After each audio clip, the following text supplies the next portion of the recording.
le jour où mon père a tenté de tout me prendre, à commencer par le son de mon propre nom résonnant dans une salle d'audience qui semblait plus froide que n'importe quel matin d'hiver dans le comté de Madison. Je me souviens de la voix calme de la greffière, comme si elle annonçait la personne suivante dans la file d'attente d'une épicerie et non la femme dont la vie entière était sur le point d'être jugée. J'étais assise à la table de la défense, les mains à plat contre le bois poli, le froid envahissant mes paumes, tandis que mon père se levait de l'autre côté de la pièce pour dire au juge que j'étais trop immature et trop instable pour posséder tout ce pour quoi j'avais travaillé. Il l'a dit si gentiment que pendant une fraction de seconde, si vous ne le connaissiez pas comme moi, vous auriez pu croire qu'il s'en souciait. Il a dit que je faisais des choix impulsifs, que je ne savais pas gérer l'argent, que j'étais vulnérable et facilement influençable, et qu'un parent responsable devait intervenir avant que les choses n'empirent. Un parent responsable, tels étaient ses mots. Un léger murmure a parcouru la salle, s'accrochant aux lumières fluorescentes qui bourdonnaient au-dessus de nos têtes comme si elles étaient irritées par toute cette scène. Il a dit au tribunal qu'il demandait le contrôle total de mes biens. Pas partiel, pas limité total. Il les a énumérés sur le même ton que quelqu'un qui parcourt les articles d'un ticket de caisse, mes économies, mon compte courant, ma voiture, ma maison, mon avenir. Il a affirmé qu'il les gérerait de manière plus responsable jusqu'à ce que je sois assez stable pour le faire moi-même. Il ne m'a pas regardé une seule fois pendant qu'il parlait. Il faisait face au juge, les épaules droites, prononçant son discours comme un homme lisant un script qu'il avait répété devant le miroir. Ce matin-là, son avocat était assis à ses côtés, un homme nommé Barnett s'appuyant en arrière avec une expression qui disait que toute cette affaire n'était qu'une formalité et que le résultat était déjà acquis. Ce petit sourire sur son visage était le genre de chose qui pouvait faire grimper la tension artérielle d'une personne sans qu'un seul mot ne soit prononcé. Maman était assise au rang derrière eux. Son dos était rigide, ses mains croisées sur une fine pochette qu'elle avait probablement choisie parce qu'elle lui donnait un air convenable. Elle n'a pas levé la tête. Elle ne m'a pas regardé. De là où j'étais assise, je ne pouvais voir que la ligne rigide de sa mâchoire et la façon dont ses articulations blanchissaient chaque fois que papa prononçait le mot instable. Pendant un moment, je me suis demandé l'image que je devais leur envoyer, une femme de 30 ans assise là sans pleurer ni crier, sans supplier ni implorer, juste silencieuse. C'est peut-être cela qui les dérangeait le plus. Je me souviens avoir pris une inspiration si profonde qu'elle m'a brûlé le fond de la gorge. Et dans ce souffle, je me suis surprise à penser à toutes les femmes écoutant ce genre d'histoire sur leur téléphone, ou en préparant le dîner, ou en allant au travail. Si vous écoutez en ce moment, je me demande ce que vous faites en cet instant précis. Êtes-vous assis sur votre canapé, ou en train de nettoyer votre cuisine, ou de vous promener quelque part avec vos écouteurs? J'étais assise dans cette salle d'audience la première fois que cela m'est arrivé, me demandant comment un parent pouvait dire de telles choses sur son propre enfant. Vous pouvez me dire dans les commentaires ce que vous faites pendant que vous écoutez, car cela m'étonne toujours de voir comment la vie peut basculer en un seul instant. L'huissier s'est déplacé dans la pièce, remettant un dossier au juge Raymond Kellerman, un homme grand aux cheveux argentés et au regard assez aiguisé pour écailler la peinture. Il a ajusté ses lunettes et a ouvert le dossier comme s'il s'agissait de n'importe quelle autre requête un mardi matin ordinaire. La salle d'audience était remplie des bruits feutrés des gens changeant de position sur leur siège, se raclant la gorge, respirant trop fort. Ou peut-être que cela me semblait ainsi parce que chaque bruit était amplifié par les battements de mon cœur. Je n'ai pas regardé papa. J'ai regardé droit devant moi. Si je me tournais ne serait-ce qu'un peu, j'avais peur de voir ce que je cherchais quand j'étais enfant, un soupçon de chaleur sur le visage de mes parents. Mais ce genre d'espoir vieillit mal. Il devient cassant. Il se brise facilement. Papa a continué de parler. Il a dit au juge que, bien qu'il admirait mes réussites académiques et respectait mon choix de carrière, il craignait que je manque de discernement pour assurer ma propre sécurité. Il a dit que mes habitudes de dépenses étaient douteuses. Il a prétendu que je m'isolais des conseils familiaux. Il a même mentionné ma maison à Knoxville, la qualifiant de modeste mais mal gérée, comme s'il y avait déjà mis les pieds. Ce n'était pas le cas.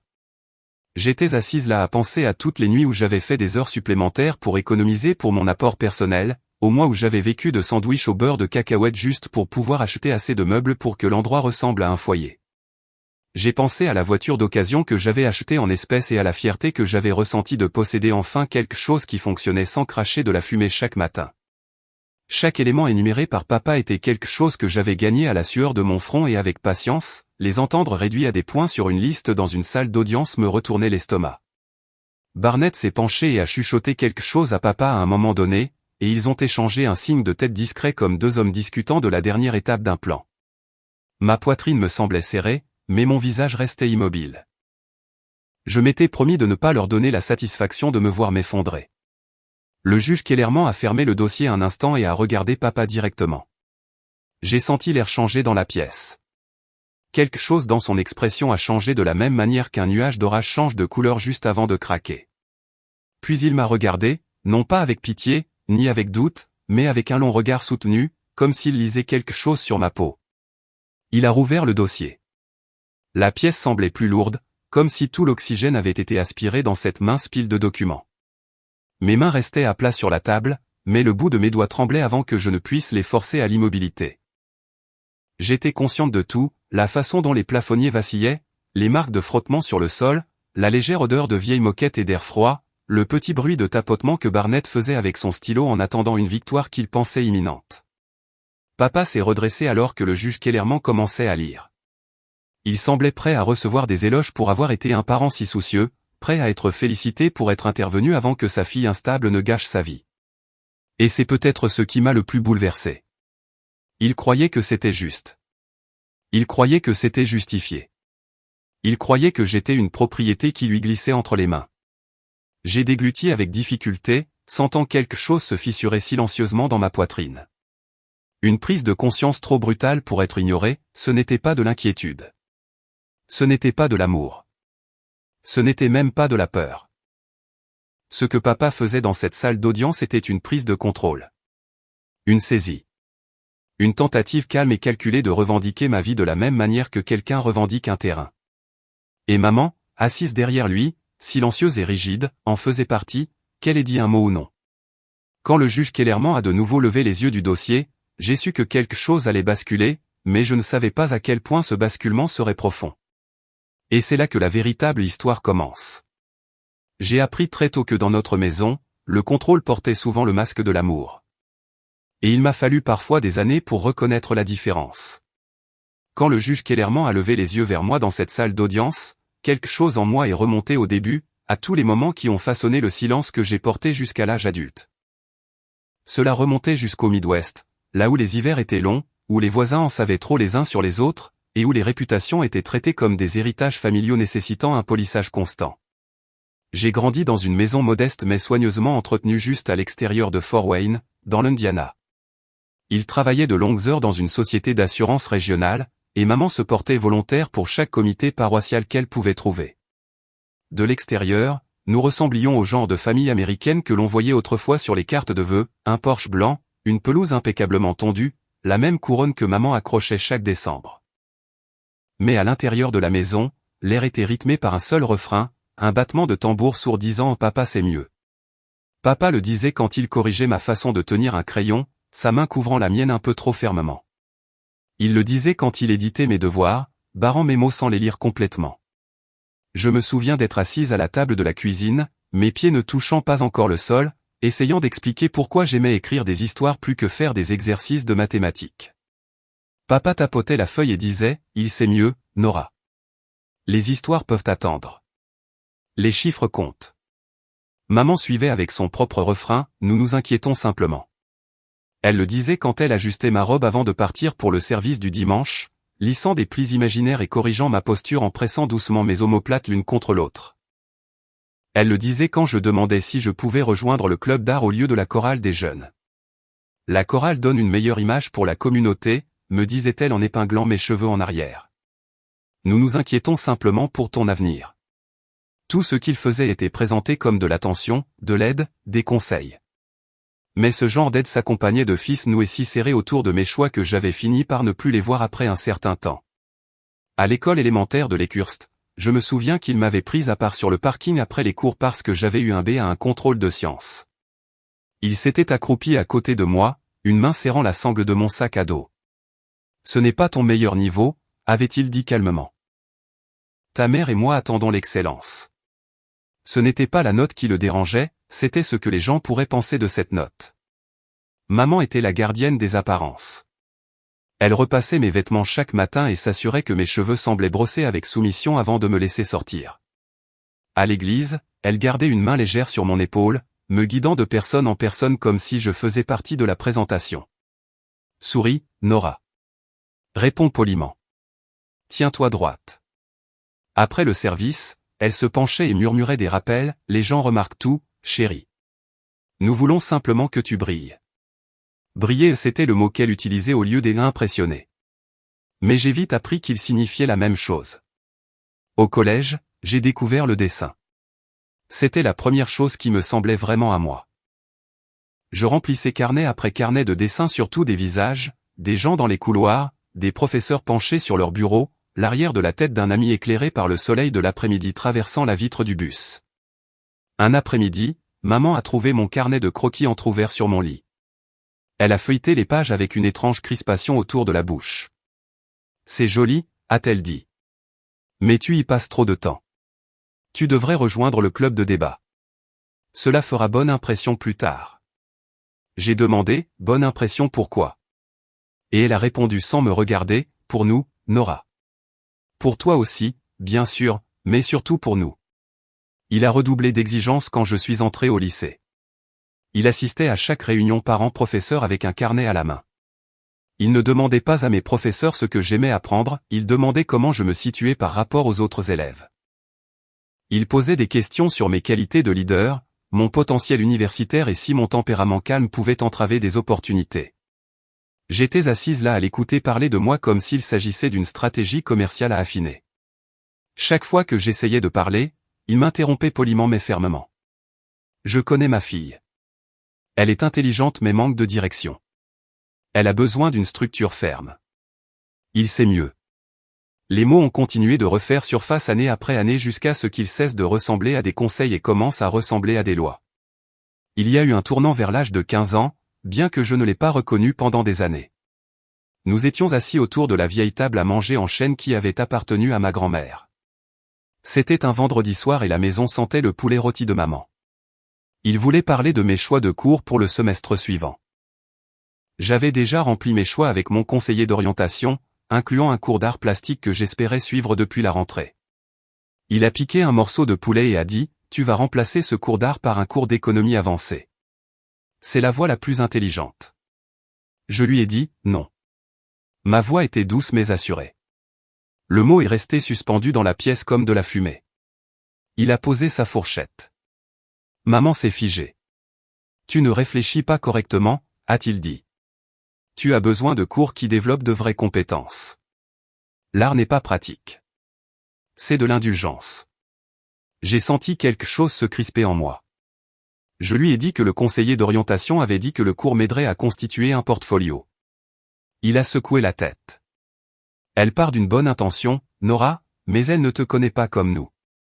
Nous connaissons tes forces. Tu as besoin de concentration.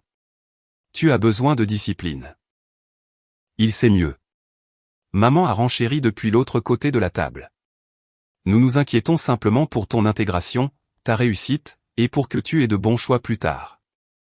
Leurs voix se superposaient jusqu'à ce que la mienne puisse à peine se faufiler. J'ai dit doucement, je veux suivre ce cours. Je pense que c'est ce qui me convient. Sa mâchoire a bougé une fois, un petit muscle tressaillant comme une horloge. Tu es trop jeune pour savoir ce qui convient. Tu vas changer de cours. Je lui ai répété que je voulais le cours d'art. Il s'est adossé à sa chaise et m'a regardé comme si je venais de jeter quelque chose à travers la pièce. Il a parlé lentement avec un calme qui m'a donné des frissons. Tu n'écoutes pas, Nora. Soit tu écoutes, soit tu échoues. J'ai alors regardé maman, espérant une lueur de soutien. Tout ce qu'elle a fait a été de plier sa serviette avec une précision parfaite, sa voix douce et mesurée. Ton père essaie de t'aider. Nous nous inquiétons simplement. Ce soir-là, quelque chose s'est brisé en moi. Et bien que je sois resté à table, que j'ai hoché la tête et que j'ai joué le jeu, j'ai réalisé que je n'étais pas éduqué, j'étais façonné, moulé, taillé pour devenir la version d'une fille qui s'intégrait parfaitement dans le monde qu'il voulait présenter. L'amour n'était pas inconditionnel dans cette maison. L'amour était accordé. L'amour se gagnait en correspondant au moule qu'ils avaient sculpté, un moule qui ne semblait jamais correspondre à la forme de qui j'étais réellement. Tout au long du lycée, le schéma a continué de se répéter. Papa choisissait mes activités extrascolaires. Maman retouchait mes vêtements.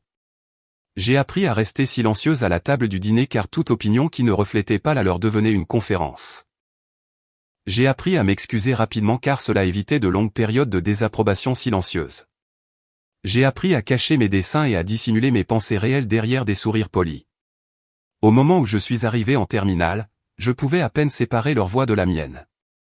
Je ressemblais à une fille qui maîtrisait tout, mais à l'intérieur j'étais épuisé par la pression constante d'être acceptable. Il y a un souvenir de dîner qui me noue encore l'estomac quand j'y pense. Nous étions tous assis autour de la table un dimanche soir. Papa avait invité un collègue et sa femme, et maman avait passé des heures à préparer le repas. La discussion était légère au début, tournant autour de la météo, des activités de l'église et des nouveaux développements en ville. Puis il a mentionné mes candidatures à l'université. Il a dit fièrement que je poursuivrais quelque chose de pratique, peut-être le commerce ou l'économie. J'ai senti ma gorge se serrer. Plus tôt cette semaine-là, j'avais reçu une lettre d'un petit programme artistique que j'adorais. Il m'avait offert une bourse partielle. Je n'en avais pas encore parlé à mes parents. J'attendais le bon moment, bien que je sache qu'il n'y en aurait jamais. Son collègue s'est tourné vers moi et m'a demandé quel domaine je voulais vraiment étudier. Sa voix était aimable, décontractée, une question facile à répondre. J'ai ouvert la bouche et j'ai dit la première chose réelle que j'avais dite à cette table depuis longtemps. Je lui ai dit que j'avais été accepté dans un programme d'art et que je pensais à m'y engager. Toute la table est devenue silencieuse. Il a posé sa fourchette. Le petit clic du métal contre la porcelaine a résonné comme une menace. « Nora », a-t-il dit calmement. « Tu n'envisages pas cela. Tu vas choisir une voie responsable. » Nous en avons discuté. Maman est intervenue rapidement, son sourire crispé mais poli. Elle s'emporte parfois. Nous craignons simplement qu'elle gâche son potentiel. Le collègue semblait confus. Il a demandé ce que je voulais et j'ai rouvert la bouche. Mais papa a parlé par-dessus moi avant que je ne puisse émettre un son. Elle veut de la stabilité, a-t-il dit d'un ton définitif. Elle le sait. La conversation a continué sans moi. Mais à l'intérieur, quelque chose s'est effondré dans ma poitrine. C'était la nuit où j'avais compris que rien de tout cela n'avait jamais été une question de conseil. Cela n'avait jamais été une question d'amour. Cela avait toujours été une question de contrôle enveloppé de paroles douces. J'ai appris à arrêter d'essayer de parler dans cette maison car chaque fois que je le faisais, ma voix était engloutie par les leurs. Assise dans cette salle d'audience toutes ces années plus tard, le regardant parler avec cette même autorité calme, écoutant maman respirer silencieusement derrière lui, la même leçon résonnait en moi. Rien n'avait changé. La scène était plus grande. Le public était réel. Mais le script était exactement le même. Pour eux, l'amour signifiait la possession. Et au moment où je sortais du moule qu'ils avaient fabriqué, je devenais un problème à régler. Le souvenir de cette table de salle à manger s'est installé lourdement dans mon esprit, se mêlant aux lumières vives de la salle d'audience et au bois froid et poli sous mes mains. J'avais l'impression d'être dans deux chronologies à la fois, la fille qui avait étouffé sa voix et la femme qui regardait maintenant ses parents tenter de revendiquer légalement tout ce qu'elle avait construit. Et alors que le juge Kellerman bougeait sur son siège pour reprendre la parole, j'ai réalisé que l'histoire de la façon dont j'en étais arrivé à cette salle d'audience ne commençait pas par la requête. Elle commençait à cette table en chêne dans l'Indiana la nuit où j'ai appris que je ne serais jamais entendu dans ma propre maison. Cette compréhension s'est déposée en moi comme les sédiments au fond d'un lac, lourde et immobile, et elle m'est restée bien après avoir quitté l'Indiana au cours de l'été 2014. Il n'y a pas eu de départ spectaculaire, pas de dispute, pas de porte claquée. J'ai fait mes bagages discrètement pendant que maman arrosait son jardin et que papa lisait le journal à la table de la cuisine. Je leur ai dit que j'avais accepté une offre d'emploi à Knoxville et que je m'installerais dans une petite location en attendant de régler le reste. Ils ont hoché la tête de cette manière polie et distante qu'ils utilisaient souvent lorsqu'ils n'approuvaient pas mais ne voulaient pas en discuter devant les voisins. Maman m'a serré dans ses bras avec des bras qui semblaient être plus une obligation qu'une affection. Et papa a dit qu'il était bon d'acquérir de l'expérience, mais que je devais appeler souvent pour obtenir des conseils. Je suis parti en voiture alors que le soleil du matin se reflétait dans le rétroviseur, et je me souviens m'être senti étrangement engourdi, comme si mes émotions étaient restées à l'intérieur de cette maison et mettraient du temps à me rattraper. La vie à Knoxville n'a pas commencé par des feux d'artifice. Elle a commencé par de longues journées passées à apprendre comment tenir debout toute seule sans le bourdonnement constant du jugement m'entourant. Mon premier appartement était un petit 2 pièces au mur fin et avec une cuisine si étroite que je devais me mettre de côté pour ouvrir le four, mais c'était à moi. Je me souviens de la première nuit où j'y ai dormi, allongé sur un matelas au sol parce que mes meubles n'étaient pas encore arrivés, écoutant le bruit lointain de la télévision d'un voisin à travers le mur. J'ai ressenti une vague de soulagement inattendu. Personne ne vérifiait si je faisais mon lit proprement. Personne ne chronométrait le temps que je passais à dessiner dans mon carnet. Je pouvais respirer sans m'inquiéter de l'image que cela renvoyait. Mon travail chez Kimberland Mutual a commencé la même semaine. J'avais été embauché comme assistante de conformité, ce qui signifiait de longues heures à lire des documents de police et à saisir des notes d'audit dans des feuilles de calcul. C'était loin d'être prestigieux, mais cela me convenait. J'aimais trouver des schémas dans les données, remarquer les choses qui ne collaient pas. Il y avait une satisfaction tranquille à repérer quelque chose que d'autres négligeaient. C'était comme le premier emploi où ma nature méticuleuse était un atout au lieu de quelque chose à corriger. Les premières années furent simples mais disciplinées. J'ai vécu de sandwichs au beurre de cacahuètes et de pâtes bon marché pendant longtemps. Je notais chaque dollar dans un petit carnet que je gardais dans le tiroir de ma cuisine, loyer, services publics, courses, essence. J'écrivais tout. Le week-end, je faisais le tour des magasins d'occasion pour trouver des casseroles coûtant moins de 5 $. J'ai acheté mon canapé d'occasion à un voisin qui déménageait. J'ai appris à gérer un budget comme si ma vie en dépendait, en partie parce que c'était le cas, et en partie parce que l'épargne est devenue ma façon de me construire une colonne vertébrale que personne d'autre ne pourrait courber. En 2016, après 2 ans de travail régulier et de vie tranquille, j'ai trouvé une petite maison de ville à vendre dans une rue calme en bordure de Knoxville. Elle avait une porte d'entrée délavée, de la vieille moquette dans le salon et un carreau fêlé dans la salle de bain du haut, mais la structure était bonne, et le prix était quelque chose que je pouvais assumer si je gardais le même budget serré. Je me souviens m'être tenu dans le salon vide la première fois que je l'ai visité. La lumière entrait par la grande fenêtre de devant et frappait le mur en une bande dorée et douce. Je pouvais imaginer une vie à l'intérieur de ces murs, ma vie, une vie qui ne serait pas mesurée par les attentes de mes parents. J'ai fait une offre. J'ai acheté la maison avec un prêt sur 30 ans. Je m'étais promis de le rembourser aussi régulièrement que possible, et c'est ce que j'ai fait. Des nuits passées à préparer mes déjeuners au lieu de manger dehors. Des matins à prendre le bus de bonne heure au lieu de conduire. Des années de suivi minutieux, économisant chaque centime supplémentaire provenant des primes et des incitations à la performance. En 2023, le prêt était entièrement remboursé. Ce fut le jour le plus fier de ma vie d'adulte. Je me souviens m'être tenu dans la cuisine en tenant le reçu de confirmation du dernier paiement, mes genoux tremblant presque. Pour la première fois, je possédais quelque chose que personne d'autre ne pouvait revendiquer. Papa a appelé ce soir-là, ce qui m'a surprise car nous n'étions jamais proches au point d'avoir des conversations spontanées. Sa voix était plus douce que d'habitude. Il m'a demandé comment allait le travail, comment je me sentais, si tout se passait bien à Knoxville. Puis il a fait une pause, de cette manière pesante qui m'était familière.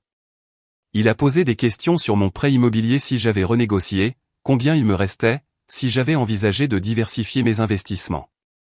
J'ai pensé à l'époque que c'était de la curiosité, peut-être même un rare moment d'intérêt sincère pour ma vie. Je ne me suis pas posé de questions. Je lui ai même dit à quel point j'étais fier d'avoir presque fini. Il a dit que c'était bien, qu'il était important pour les jeunes d'être responsables. Puis il a bifurqué pour m'interroger sur mes habitudes d'épargne. J'ai répondu poliment, pensant qu'il devenait enfin le père que j'avais espéré. J'ai été lente à voir ce que ces questions signifiaient réellement. Ma vie professionnelle a construit son propre rythme. Je suis passé d'assistante de conformité à spécialiste d'audit, puis à l'analyse des risques, chaque étape franchie après des années à faire mes preuves discrètement et avec constance. Mes supérieurs appréciaient le fait que je repère de petites incohérences que d'autres manquaient. Je n'étais jamais la personne la plus bruyante dans la pièce, mais j'étais minutieuse. Cette minutie est devenue mon bouclier, quelque chose que j'ai construit pour moi-même quand le reste de mes défenses avait été façonné par les attentes de quelqu'un d'autre. En dehors du travail, ma vie était simple mais paisible. Je faisais de longues promenades dans le quartier le soir.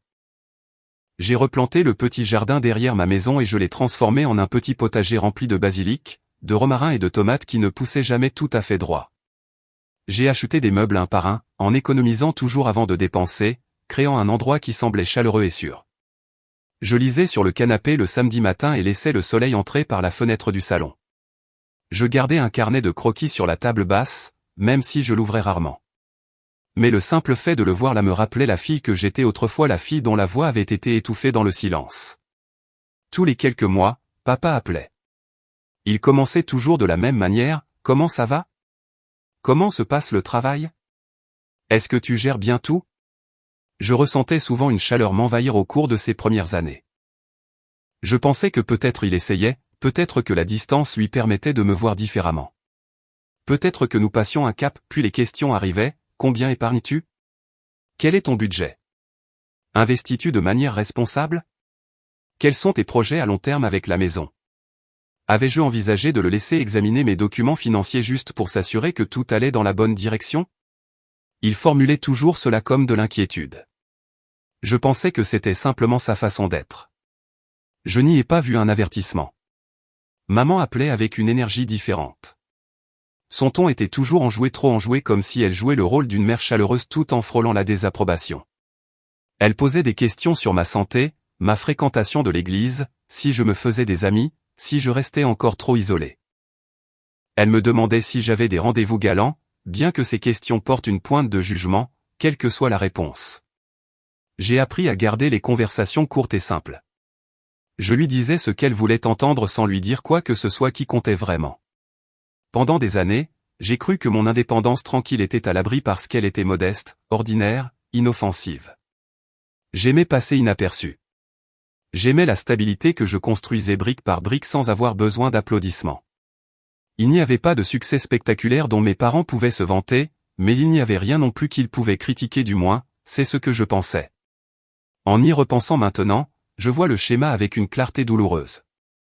Les appels de papa sont devenus plus fréquents après 2023, juste après que l'hypothèque a été remboursée. Son ton s'est encore adouci. Il m'a dit à quel point il était fier que j'ai bâti des bases aussi solides pour moi-même. Il a posé plus de questions sur la maison de ville, sa valeur, l'état du toit, la fréquence à laquelle je faisais l'entretien du système de CVC, et si j'avais envisagé d'engager quelqu'un pour m'aider à gérer mes finances à long terme. À l'époque, je pensais qu'il se montrait serviable, peut-être même attentionné. Une partie de moi se sentait réchauffée par cette possibilité. Je me disais qu'il valait mieux tard que jamais. Je n'avais aucune idée à ce moment-là que chaque information que j'offrais si ouvertement était mise de côté, étudiée et utilisée pour construire un récit qu'il présenterait plus tard devant un tribunal comme preuve de ma prétendue instabilité. Sur le moment, je me sentais seulement soulagé qu'il semble enfin vouloir faire partie de ma vie. Il y a un moment qui sort du lot dans cette période, quelque chose de petit mais désormais impossible à oublier. C'était l'automne 2024. Il avait appelé un dimanche après-midi alors que j'arrachais des mauvaises herbes dans le jardin. Il a demandé nonchalamment quelle part de mes économies était liquide par rapport à ce qui était investi. Je lui ai répondu sans hésiter car cela ressemblait à une vraie conversation. Quand j'ai mentionné un petit fonds d'urgence que j'avais constitué, il a émis un léger son approbateur. Puis il a demandé si je me sentais dépassé par la gestion de tout cela toute seule.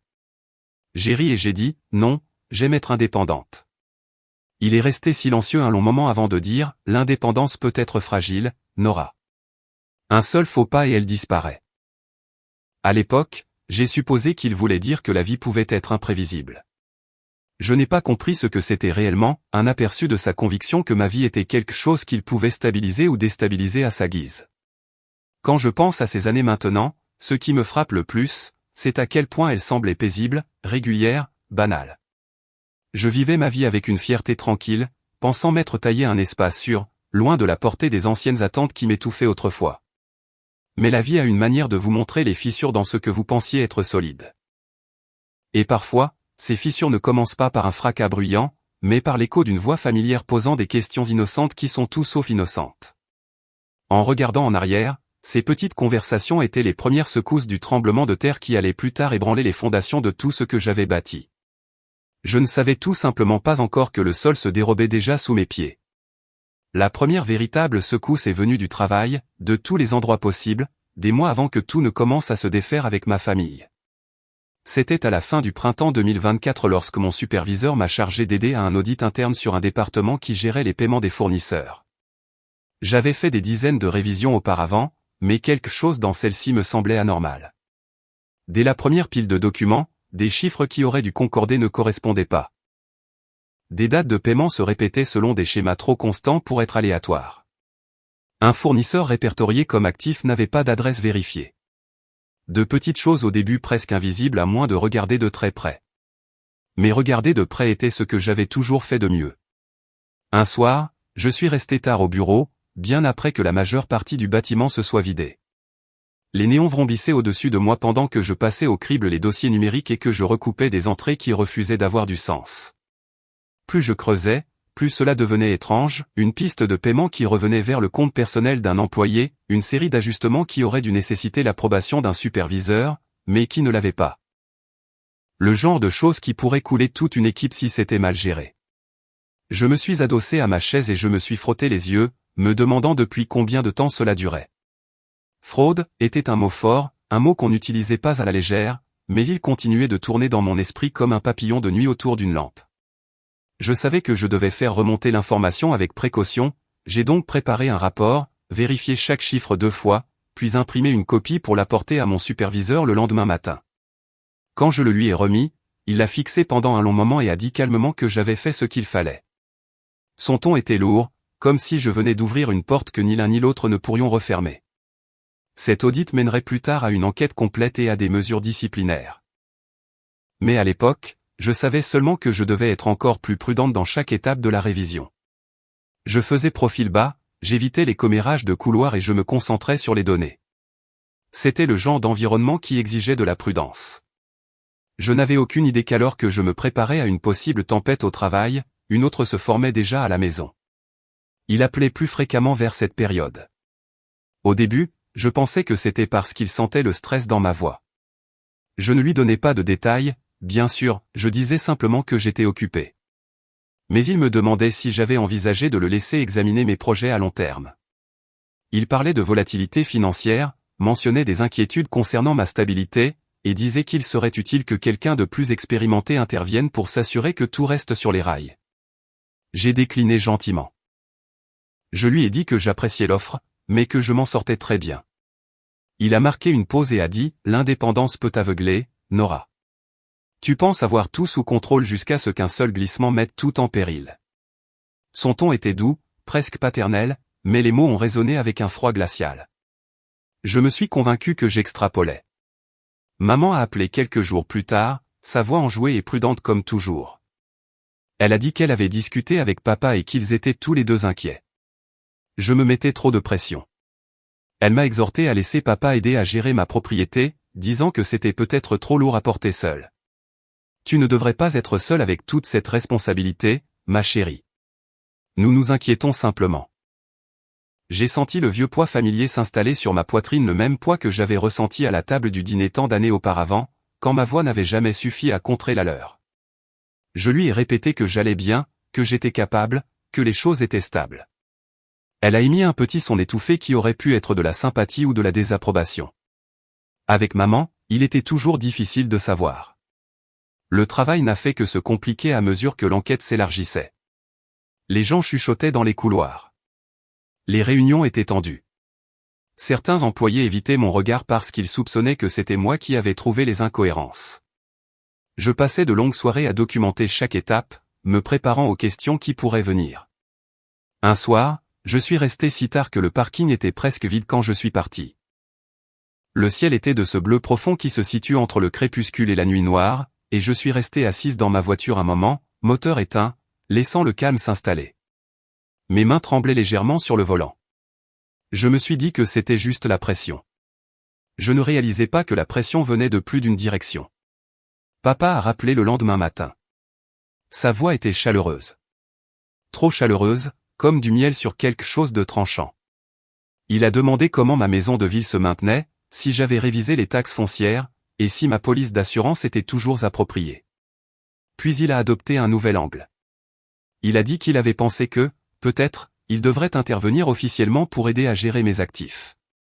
Il a formulé cela d'une manière qui semblait généreuse. Il disait que cela apaiserait mon stress et m'empêcherait de prendre des décisions impulsives. Je me suis arrêté de marcher dans le couloir quand il a dit ça. La ligne est devenue silencieuse un instant, juste mon souffle et le sien, en attente. J'ai senti quelque chose se nouer dans mon estomac. Je lui ai demandé pourquoi il pensait que j'avais besoin de ce genre d'aide.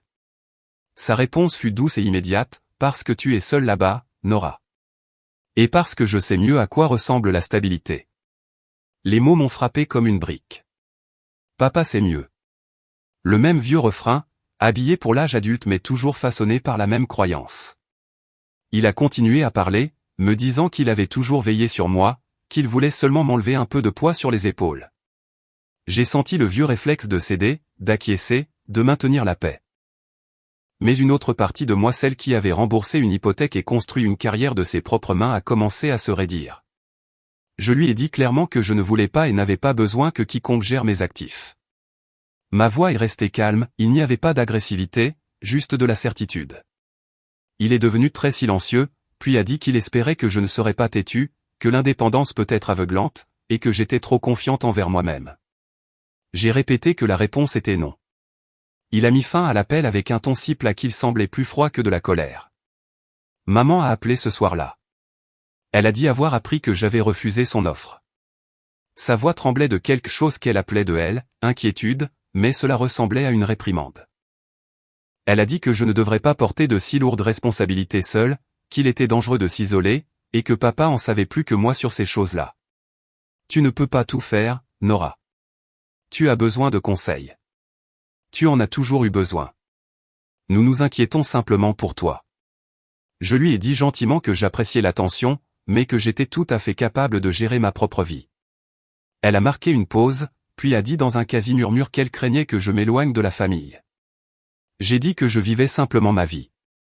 Elle a raccroché peu après, la voix serrée et menue. Quelque chose a changé en moi après ces appels.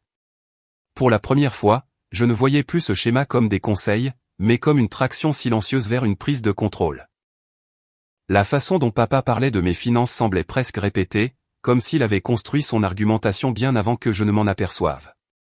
La façon dont maman répétait les mêmes phrases qu'elle avait toujours utilisées ressemblait plus à un script qu'à une conversation. Cela me rappelait cette table de dîner au lycée, le silence qui avalait tout ce que j'essayais de dire. Quelques semaines plus tard, il a remis le sujet sur le tapis, cette fois sur un ton plus ferme. Il a dit qu'il avait examiné certaines stratégies à long terme et qu'il pensait devoir avoir accès à certains documents. Il m'a suggéré de lui donner mes relevés financiers afin qu'il puisse évaluer si mes décisions étaient judicieuses. Il parlait avec l'assurance de quelqu'un qui supposait que la réponse serait « oui ». J'ai senti quelque chose se poser dans ma poitrine, la reconnaissance tranquille que ce n'était pas de l'inquiétude. Ce n'était pas de l'amour. C'était une pression déguisée en conseil. Et pour la première fois de ma vie d'adulte, j'ai opposé à cette pression un refus constant. J'ai dit non. Pas avec colère, pas avec émotion, juste non. Le silence à l'autre bout du fil ressemblait à de l'air hivernal s'infiltrant sous une porte. Il a fini par dire que j'étais déraisonnable, que j'étais mal avisé, et que je me mettais en danger en essayant de gérer trop de choses seul. J'ai répété ma réponse, non.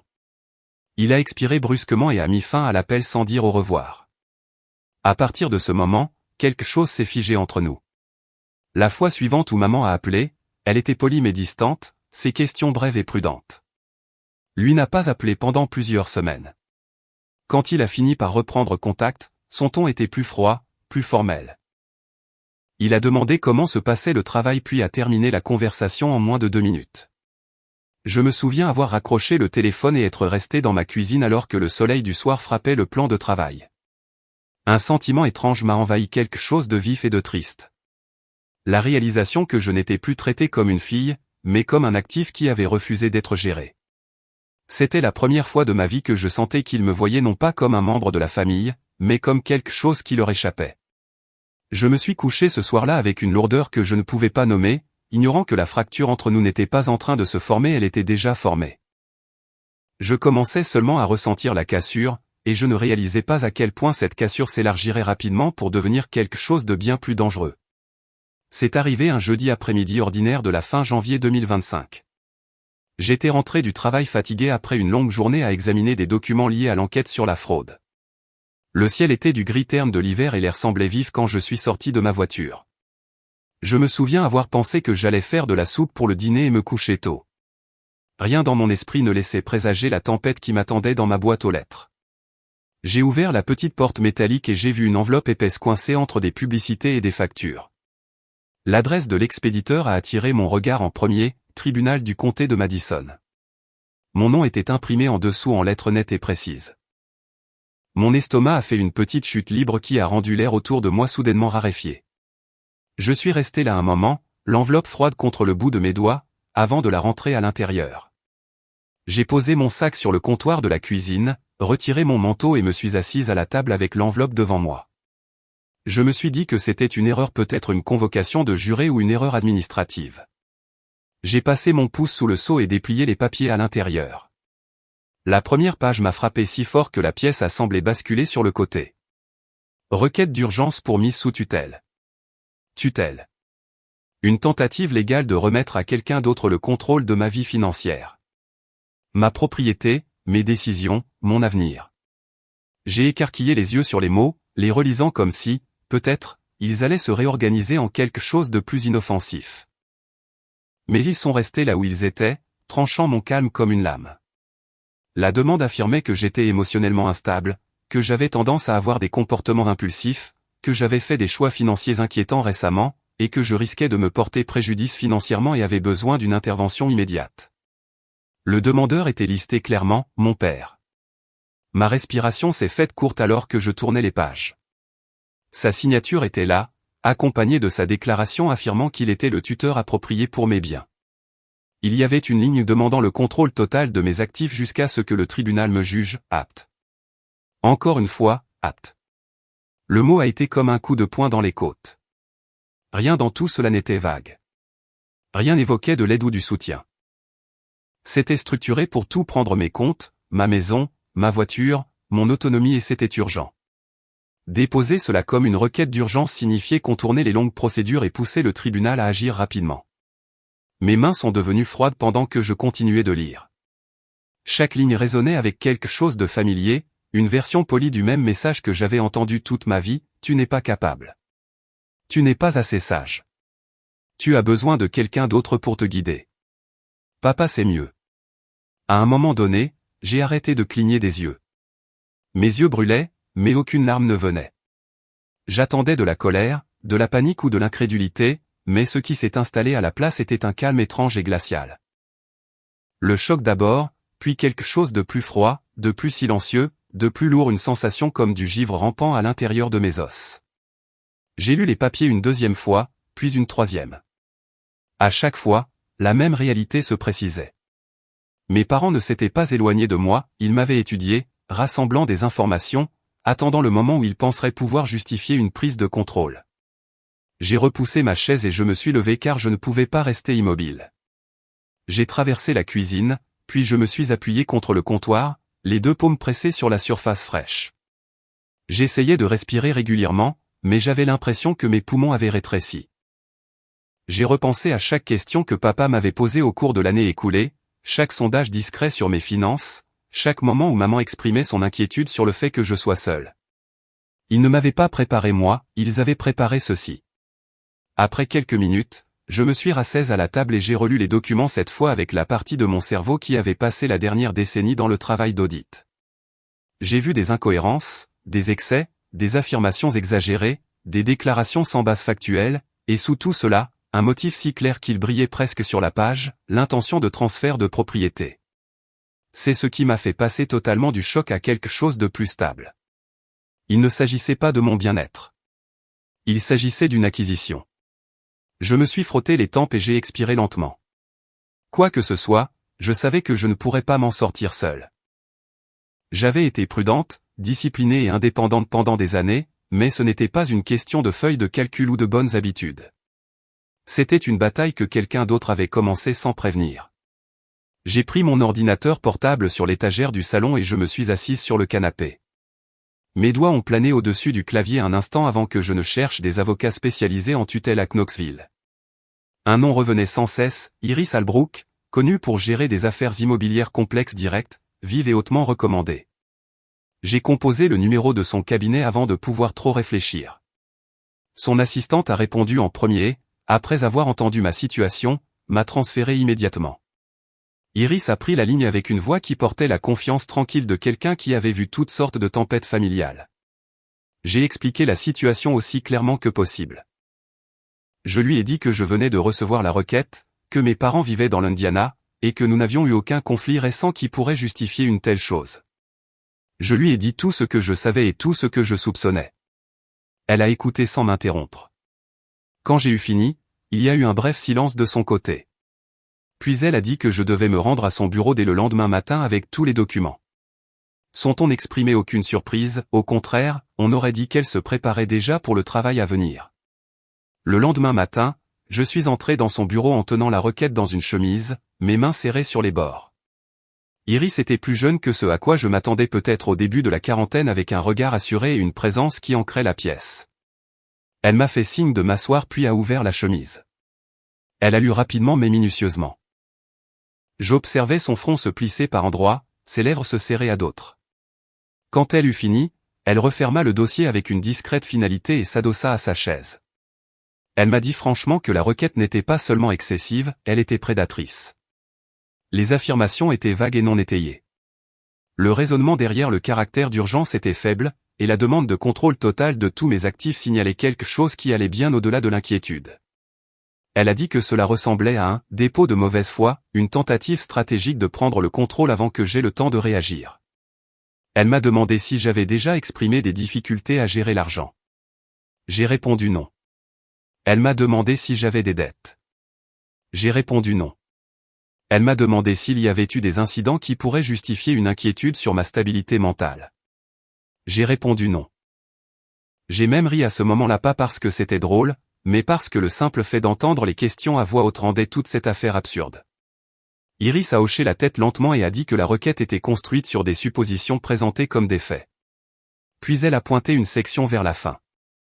C'était une ligne sur le fait de s'assurer que la propriété ne devienne pas vulnérable à une mauvaise gestion ou à une liquidation. Elle a tapoté dessus du doigt.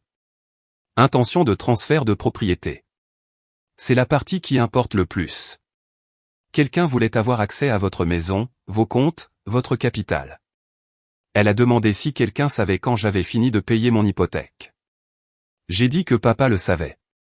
Il avait demandé, et je lui avais dit honnêtement parce que, sur le moment, c'était agréable de partager cela avec lui. Elle a hoché la tête à nouveau, son expression se durcissant légèrement.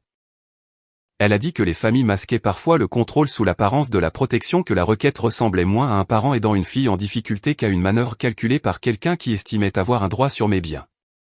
Quand elle a dit cela, l'air autour de moi s'est encore raréfié.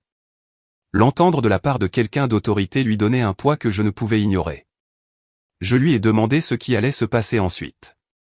Elle a expliqué la procédure, la nécessité de préparer une réponse, de rassembler de la documentation et d'obtenir des témoignages de moralité si nécessaire. Elle a précisé que ce ne serait pas facile car les lois sur la tutelle étaient conçues pour protéger les personnes en réel danger. Mais elle a aussi dit que les tribunaux ne voyaient pas d'un bon œil ceux qui détournaient le processus à des fins de gain personnel.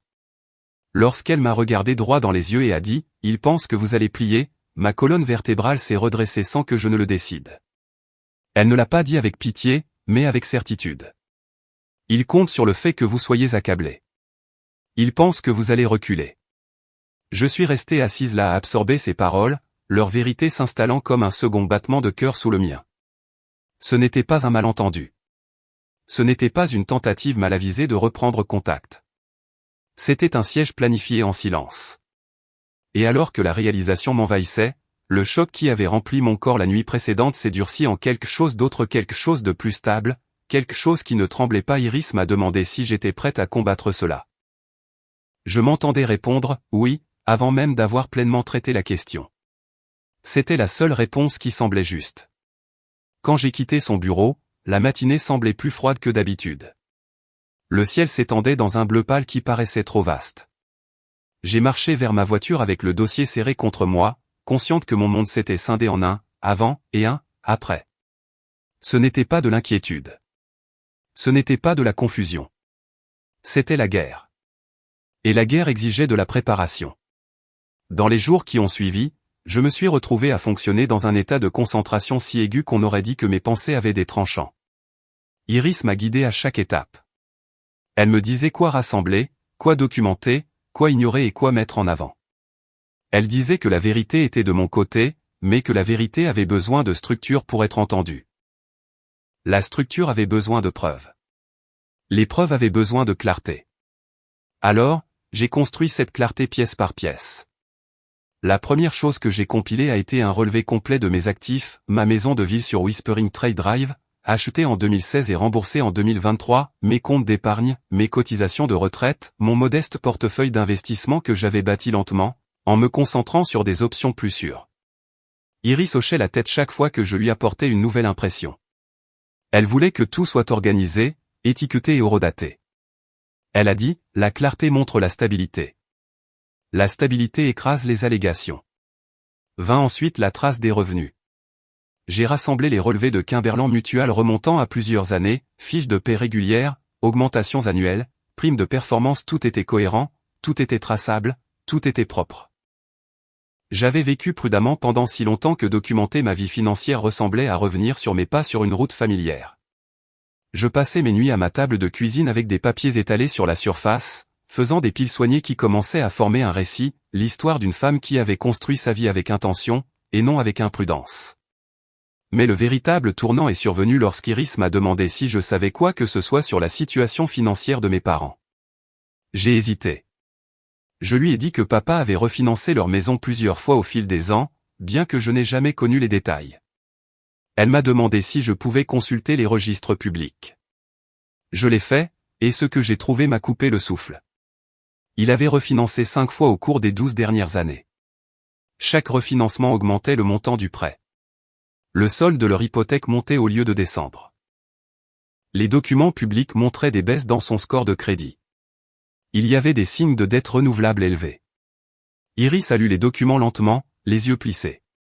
Elle a dit que ce schéma suggérait une pression financière, peut-être du désespoir, peut-être le genre qui pousse les gens à faire des choses imprudentes.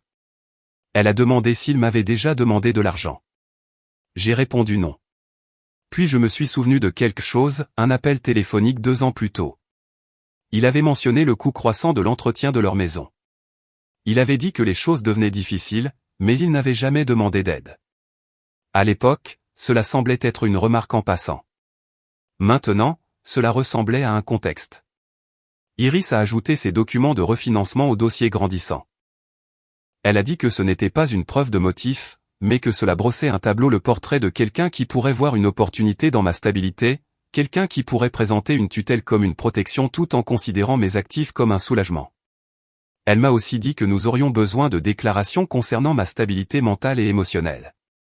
J'ai ressenti un éclair de quelque chose comme de l'embarras, vite remplacé par du pragmatisme. Si quelqu'un voulait me dépeindre comme instable, j'avais besoin de personnes capables de dire qui j'étais vraiment. La première personne à laquelle j'ai pensé était Evelyn Hart. Elle avait été ma mentor chez Kimberland Mutual depuis mes débuts là-bas, une femme vers la fin de la cinquantaine dotée d'instincts aiguisés, d'une voix chaleureuse et d'une façon de percevoir les gens qui leur donnait le sentiment d'être reconnus. Je l'ai appelée et lui ai expliqué la situation sur le ton le plus calme que je pouvais adopter. Il y eut un silence à l'autre bout du fil. Puis sa voix a pris une tonalité que je n'avais entendue qu'à quelques reprises, un ton qui signifiait qu'elle était à la fois en colère et protectrice. Elle a dit qu'elle m'aiderait de toutes les manières possibles. Le lendemain matin, elle m'a rejoint avant le travail et a tout examiné avec une précision qui me rappelait pourquoi elle avait gravi les échelons de l'entreprise avec autant de succès. Elle a rédigé une déclaration détaillée me décrivant comme quelqu'un de stable, discipliné, émotionnellement équilibré et constamment responsable. Elle a mis en avant mon travail sur l'audit des fraudes, notant que mon souci du détail et ma régulation émotionnelle étaient essentiels à ce poste. Elle a signé le document avec assurance. Puis elle a posé sa main sur la mienne et m'a dit que je n'étais pas seul, peu importe ce que je ressentais. Avec chaque document, chaque impression, chaque déclaration de vérité, le dossier devenait plus épais, plus solide, un miroir reflétant non pas qui mes parents croyaient que j'étais, mais qui j'étais réellement devenu. Lorsque la date de la première audience complète est arrivée, Knoxville était coincé entre l'hiver et le printemps. Le ciel était pâle et délavé. L'air était assez froid pour piquer, mais assez doux pour dégager une légère odeur de terre en dégel. Je me suis garé près du tribunal et je suis resté assise dans ma voiture un moment, les mains serrées sur le volant, le cœur battant trop fort. Quand j'ai expiré, cela a embué le pare-brise. Iris est arrivée quelques minutes plus tard, marchant avec la confiance tranquille de quelqu'un qui avait affronté des tempêtes bien pires. Elle m'a salué d'un petit signe de tête. Puis nous sommes entrés.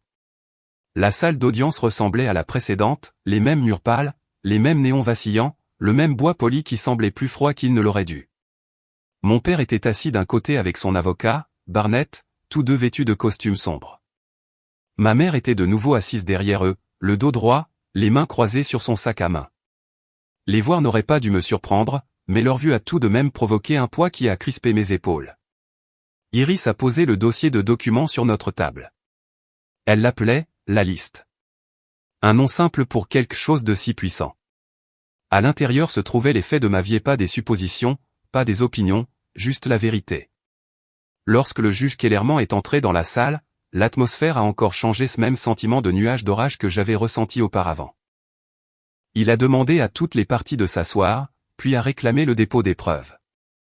Iris s'est levée, a apporté le dossier et l'a remis à l'huissier, qui l'a transmis au juge. J'ai regardé ses mains ouvrir le dossier. Ses yeux ont bougé lentement au début, puis de manière plus incisive.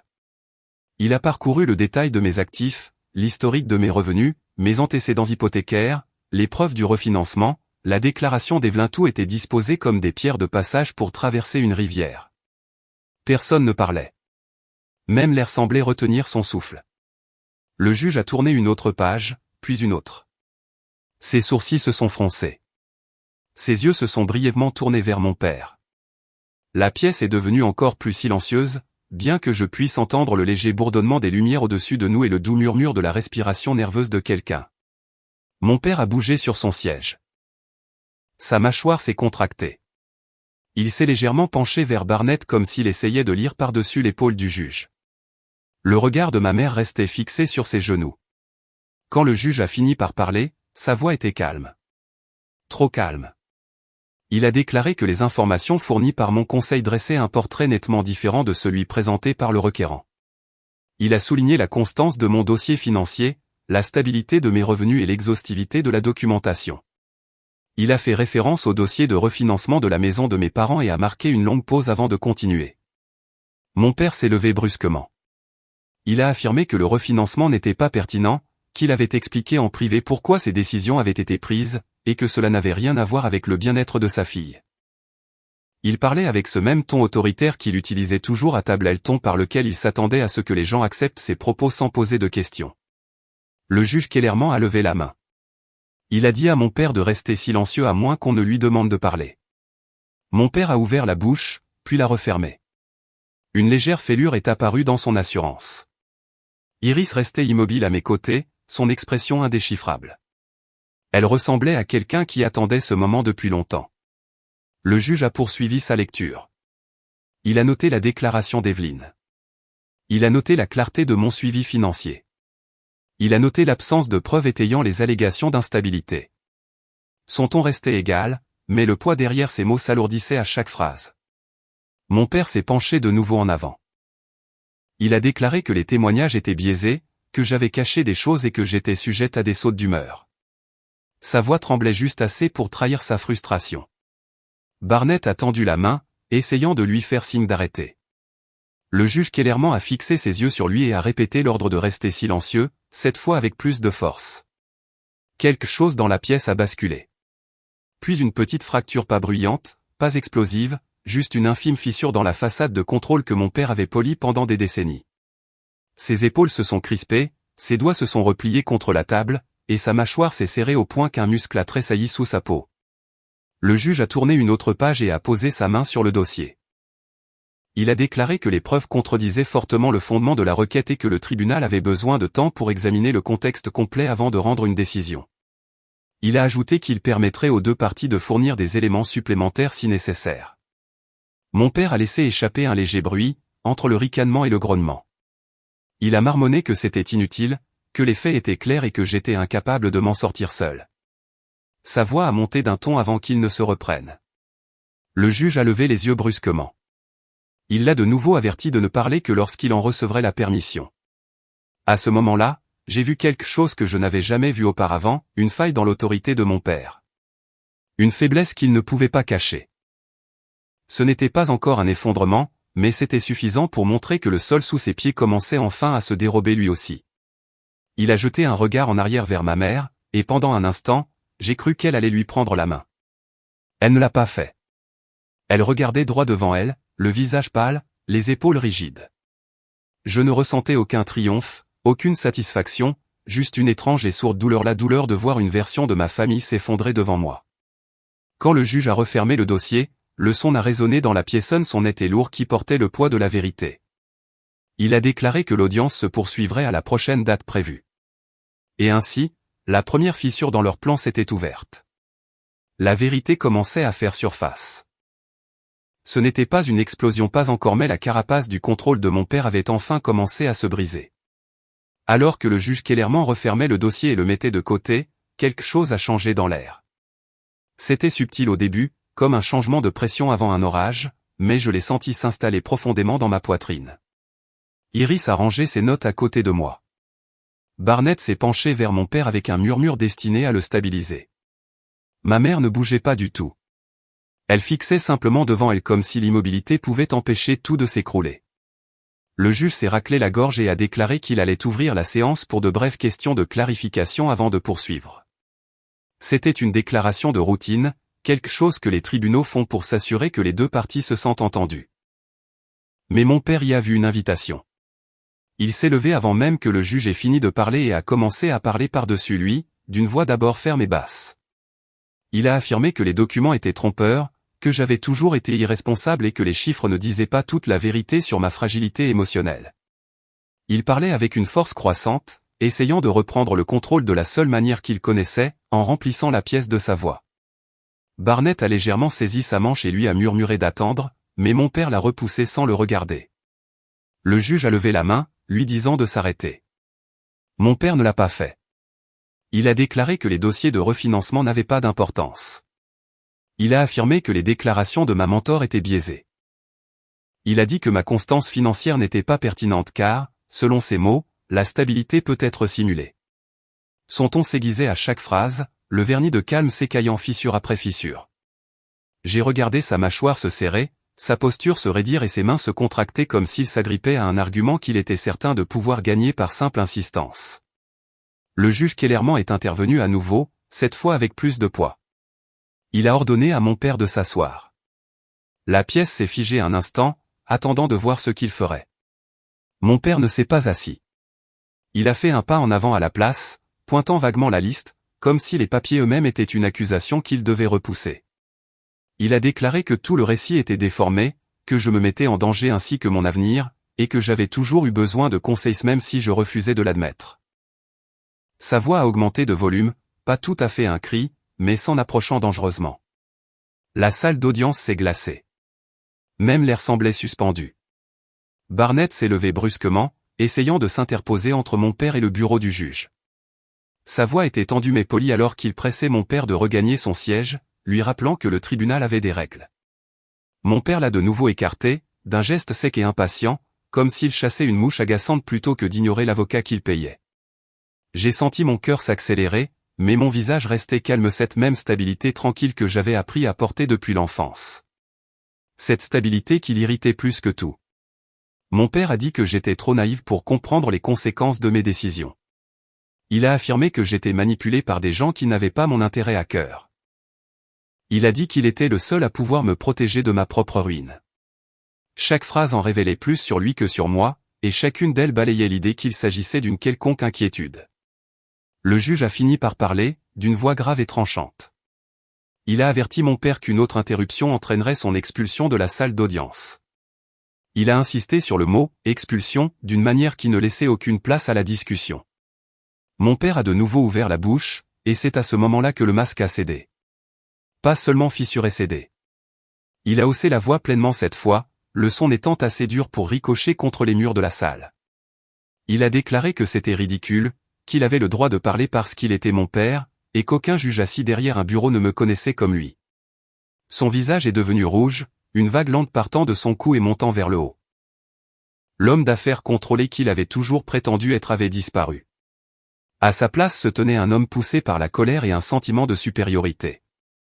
Ma mère ne bougeait toujours pas. Ses mains restaient serrées sur ses genoux, mais ses articulations étaient blanches. Son expression était vide d'une manière que je n'avais jamais vue, ni détresse, ni désapprobation, juste vacante, comme si elle s'était totalement retirée du moment présent. Barnett a tenté une nouvelle fois, s'avançant vers mon père avec urgence. Il lui a posé une main sur l'épaule et a insisté calmement pour qu'il s'assoie, mais mon père l'a repoussé avec une telle force que le mouvement s'est répercuté sur la rangée derrière lui. Quelques personnes ont tressailli. Quelqu'un a poussé un léger soupir de surprise. Le juge Kellerman a levé le menton et a appelé la sécurité. Les mots ont semblé trancher l'air. Un huissier près du mur s'est immédiatement déplacé, un autre s'approchant du fond de la pièce. Leurs pas résonnaient sur le sol carrelé alors qu'ils s'approchaient de mon père. Mon père s'est tourné vers eux avec incrédulité, comme si l'idée que quelqu'un puisse le contenir était impensable. Il a déclaré qu'il n'avait pas fini de parler. Il a dit qu'il avait tous les droits de défendre sa requête. Sa voix a déraillé sous l'effet d'un mélange d'indignation et de désespoir.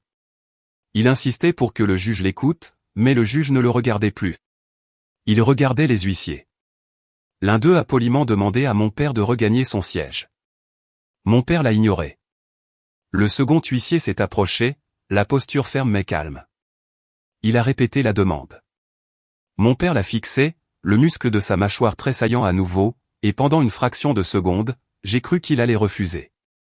Ce moment s'est étiré. Toute la salle semblait retenir son souffle. Puis mon père a repris la parole, mais les mots sont sortis plus durement qu'avant. Il a déclaré qu'il ne s'asseyait pas tant que le juge n'aurait pas compris que j'étais incapable de gérer ma propre vie. Sa voix s'est brisée sur le mot incapable. Ce n'était plus seulement de la colère. C'était quelque chose de plus rare, quelque chose de plus profondément enraciné que cette audience. C'était le besoin d'avoir raison, le besoin d'être obéi. L'huissier s'est placé à ses côtés, sans encore le toucher, formant simplement un périmètre discret. Leur présence a suffi à basculer l'équilibre dans la pièce. Mon père les a regardés, puis a regardé le juge, puis moi. Ses yeux se sont légèrement écarquillés, comme s'il comprenait soudainement ce qu'il venait de révéler non pas à moi, ni au tribunal, mais à lui-même. La salle est restée totalement immobile. Ma mère a fini par lever les yeux. Pas vers moi, vers lui. Son expression s'est décomposée pendant une fraction de seconde, juste assez longtemps pour révéler de la peur. Pas la peur de me perdre, la peur de perdre l'image qu'elle avait présentée au monde pendant des décennies. Mon père a pris une profonde inspiration comme s'il allait se lancer dans un autre discours. Mais Barnett s'est placé devant lui et a levé les deux mains dans un geste de retenue calme. Mon père a reculé d'un demi-pas, choqué par cet obstacle physique. Son sang-froid lui a de nouveau échappé. Son visage s'est tordu. Il a marmonné quelque chose entre ses dents, quelque chose que je n'ai pas pu entendre, mais que j'ai ressenti dans ma colonne vertébrale. Un ultime effort pour garder le contrôle. La voix du juge a de nouveau percé la tension, ordonnant aux huissiers de l'escorter vers le couloir pour qu'il retrouve son calme avant que l'audience puisse reprendre. Il n'y avait aucune place pour la discussion. Les huissiers ont guidé mon père vers la sortie avec douceur mais fermeté. Il n'a pas résisté, mais ses épaules se sont raidies à chaque pas. Ce n'était pas exactement de la colère, plutôt de l'humiliation suintant à travers les fissures de son autorité. Quand la porte s'est refermée derrière lui, le silence qui a suivi n'était pas un soulagement. C'était une mise à nu. L'air semblait plus froid. La salle semblait plus petite. Tout le monde semblait voir la même chose en même temps. Ce n'était pas un malentendu entre un père inquiet et une fille en difficulté. C'était un homme qui ne pouvait pas tolérer de perdre le contrôle. Un homme qui croyait que son autorité l'emportait sur la vérité, sur la loi, sur moi. Ma mère n'avait toujours pas bougé. Ses mains restaient croisées, mais sa posture avait changé. La rigidité avait disparu. Ses épaules s'étaient légèrement affaissées, comme si quelque chose en elle s'était détaché. Pendant des années, elle avait joué le rôle de la mère inquiète arrondissant les angles, façonnant les apparences. Maintenant, elle restait assise à fixer la porte de la salle d'audience, celle par laquelle mon père venait d'être conduit, et elle paraissait petite d'une manière que je n'avais jamais vue. Petite sans la structure de la certitude de son mari à ses côtés, petite sans le script sur lequel elle s'appuyait toujours. Une fois mon père parti, le juge s'est tourné vers nous, la voix assurée. Il a déclaré que l'audience serait temporairement suspendue et ne reprendrait que lorsque l'ordre serait rétabli. Ses yeux ont brièvement croisé les miens, et il n'y avait aucune pitié en eux. Seulement de la reconnaissance. La reconnaissance de ce qui venait de se passer. La reconnaissance de ce qui avait été exposé. Iris a posé une main légère sur la table près de mon bras, sa présence manquant à la réalité. Aucune de nous n'a parlé. Il n'y avait encore rien à dire. C'était le genre de moment qui se suffit à lui-même, car il y a des points dans la vie où l'on ne peut plus revenir en arrière, de moments qui ouvrent une ligne que l'on ne peut plus franchir. Et alors que la salle d'audience restait suspendue dans ce silence stupéfait, je savais que nous venions d'atteindre l'un de ces points. Le genre qui ne s'efface pas avec le temps et ne s'adoucit pas avec des excuses. Le genre qui trace une ligne permanente sur tout ce qui a précédé. Lorsque l'audience a repris 30 minutes plus tard, mon père était plus calme, ou du moins il essayait de le paraître. Son visage était livide, sa mâchoire raide à force de contenir la tempête qui s'agitait encore sous la surface. Ma mère restait silencieuse, les yeux fixés sur un point quelque part derrière le bureau du juge, comme si regarder quoi que ce soit directement pouvait rendre ce moment réel. Mais le basculement avait déjà eu lieu. Tout le monde dans cette pièce l'avait ressenti. Le juge Kellerman a repris la séance en déclarant simplement que le comportement de mon père serait consigné au procès-verbal. Son ton laissait entendre qu'il ne s'agirait pas d'une simple petite note. Puis il est passé à sa décision. Il a déclaré que la demande de mise sous tutelle manquait de motifs suffisants. Il a affirmé que les preuves présentées par mon avocate ne montraient aucun signe d'instabilité, de négligence ou de mauvaise gestion financière. Il a ajouté que le caractère d'urgence du dépôt n'était pas justifié. Finalement, il a prononcé les mots que je ne m'étais pas permis d'espérer, mais que j'avais désespérément besoin d'entendre: la requête est rejetée. Il n'y eut pas d'applaudissements, pas de soupirs dramatiques, juste un lourd changement d'énergie dans la pièce, comme une porte qui se ferme définitivement. Mon père fixait devant lui sans ciller, ses mains agrippant le bord de la table jusqu'à ce que ses articulations prennent la couleur de l'os. Ma mère a expiré doucement. Pas de soulagement, pas de tristesse, plutôt de la résignation. Le juge ne s'est pas arrêté là. Il a déclaré qu'en raison des incohérences et des allégations exagérées contenues dans la requête, le tribunal recommandait d'examiner si le dépôt constituait une procédure de mauvaise foi. Ces paroles étaient mesurées, mais l'implication est tombée avec le poids d'un marteau. Déposer une requête de mauvaise foi signifiait tenter de détourner le système judiciaire à des fins personnelles. Cela impliquait des amendes potentielles. Dans des cas graves, cela pouvait entraîner des conséquences juridiques. J'ai jeté un coup d'œil à Iris. Elle a fait un léger signe de tête contrôlée. Elle avait envisagé cette possibilité bien avant moi. L'avocat de mon père, Barnett, s'est levé rapidement pour protester, affirmant que le dépôt avait été fait par inquiétude sincère. Mais le juge l'a coupé. Le dossier contredit cela, a-t-il dit. Et le tribunal prend très au sérieux l'usage abusif des requêtes d'urgence. Son ton ne laissait aucune place à la réplique. À la levée de l'audience, mon père s'est de nouveau levé brusquement, mais n'a rien dit. Pas un mot. Il est sorti de la salle d'un pas raide, Barnett se dépêchant derrière lui. Ma mère a suivi plus lentement, les épaules courbées vers l'intérieur comme si elle rétrécissait sous le poids de quelque chose qu'elle ne pouvait plus nier. Je les ai regardés partir. Je n'en tirais aucune satisfaction, pas encore juste la conscience froide que quelque chose d'irréversible s'était produit. Dans les jours qui ont suivi, tout s'est déroulé avec une force tranquille mais indéniable. Le tribunal a entamé un examen préliminaire pour déterminer si mon père avait sciemment déposé une requête sans cause valable. On m'a dit que je n'aurais pas besoin d'être impliqué avant les étapes ultérieures, à moins que l'examen ne s'intensifie.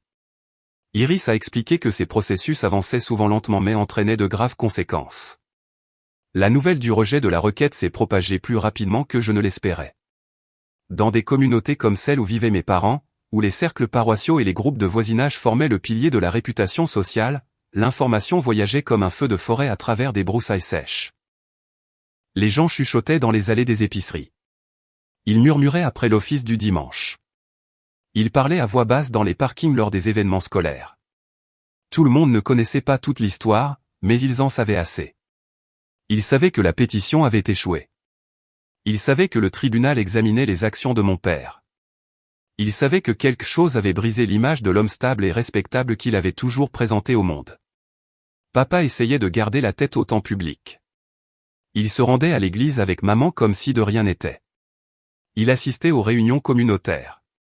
Il se portait volontaire pour des choses qu'il évitait habituellement, mais les murmures le suivaient discrètement, se faufilant dans les conversations. Les gens évitent le contact visuel lorsqu'ils sentent que quelque chose ne va pas mais sont trop polis pour le dire. La tension n'a fait que s'accentuer à mesure que l'examen juridique se poursuivait. Maman a subi son propre genre de retombées. Elle avait toujours été très impliquée dans le ministère des Femmes, les collectes de charité et les comités de quartier.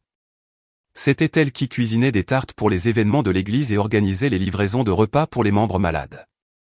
Son identité était étroitement liée au fait d'être perçue comme fiable, gracieuse et impliquée. Mais après l'audience, les invitations se sont faites rares. Les appels se sont estompés. La convivialité s'est refroidie de manière subtile que seul quelqu'un ayant vécu dans cet environnement pendant des décennies remarquerait. Les gens souriaient poliment mais n'offraient aucune chaleur. Ils hésitaient avant de lui parler, ne sachant pas si son soutien à la pétition de papa la rendait complice ou simplement aveugle. Elle essayait de continuer à servir dans ces cercles, mais le changement était indéniable. Sa place dans ces groupes avait toujours dépendu du maintien de l'image d'une famille stable et admirable. Et maintenant, cette image s'est fissurée. Personne ne le disait à haute voix, mais le message flottait dans l'espace entre chaque interaction. Si elle avait participé à une tentative de priver sa propre fille de son indépendance, à quel point son comportement pouvait-il être digne de confiance alors que leur réputation s'obscurcissait? Ma propre vie à Knoxville est restée étrangement calme tranquille, même. J'allais au travail. J'ai terminé l'examen d'audit. Je dînais seul à ma table de cuisine et j'essayais de me laisser respirer à nouveau. Mais quelque chose en moi restait tendu pendant des semaines, comme si j'attendais le prochain coup. Je n'ai pas appelé mes parents. Ils ne m'ont pas appelé. Le silence entre nous ressemblait à un canyon, large et résonnant. La nuit, je me demandais parfois s'ils regrettaient quoi que ce soit, si la gravité des conséquences les avait poussés à reconsidérer leur choix, ou s'ils croyaient encore plus fermement qu'ils avaient eu raison que je leur avais forcé la main en refusant leurs conseils. Mais la vérité devenait plus claire de jour en jour. Il ne s'agissait pas de regrets. Il s'agissait d'exposition. Des années de contrôle masqué en protection avaient enfin été traînées à la lumière. Et la lumière a une façon de brûler les choses qui ne peuvent résister à l'honnêteté. Environ 5 semaines après l'audience, j'ai reçu un appel d'Iris. Elle m'a dit que l'examen du tribunal avait progressé.